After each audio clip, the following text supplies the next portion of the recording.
راجعة جديدة بعد قطع 15 يوم على القناة 14 يوم.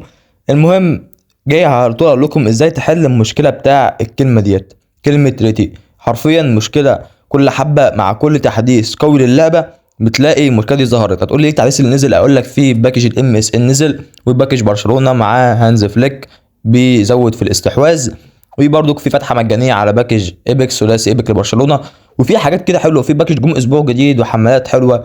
المهم يعني في حاجات جامده قوي نزلت النهارده، فطبعا الباكج ام اس ان الناس كلها عايز تخش عليه، فهتلاقي ضغط في السيرفر. ايه حل بقى المشكله ديت؟ ان انت كل حبه تيجي تخش مش عارف تخش على اللعبه ويظهر لك الرساله ديت. ببساطه افضل تك على كلمه ريتي، افضل تك عليها وهي هتدخلك تلقائي، عشان دلوقتي في ضغط في السيرفر ممكن بقى تفتح بالليل في اي وقت. الحل انك تفضل تتكه كتير وتستحمل الضغط ده، او تفتح بالليل او تفتح بكره، الباكج مش كتير يعني، افتح في اي وقت تاني غير الوقت ده.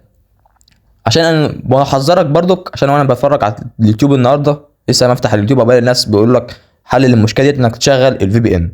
الكلام ده غلط تماما، ما تشغلش في بي ان على حسابك مهما كان. اي حد يقول لك شغل في بي ان، حتى لو في بي ان بيقول لك ذات الحظ مفيش كلام من ده برضك، ما تشغلش في بي ان على حسابك ايا كان. الحل الوحيد للمشكله انك تستنى اليوم تاني او تشتغل النهارده بالليل على اللعبه، او اوفرتاك ريتي ريتي وتستحمل الضغط الموجود على اللعبه. دي الحل الوحيد للمشكله، وتلقائي اللعبه تفتح معاك. بس برضك بتخش اللعبه مكان ده خلصتش برضه كنت بتستلم الجوائز، ممكن يفضل يقول لك اعمل ريتي ريتي ريتي كلام كتير كده.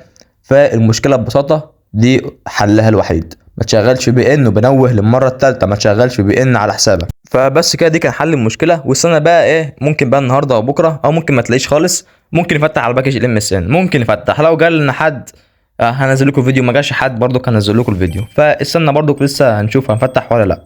وبس كده كان الفيديو، تعمل لايك وشير للفيديو، اشترك في القناه وفعل زر الجرس. اشوفكم في فيديو جاي، بصحه وسلامه، سلام.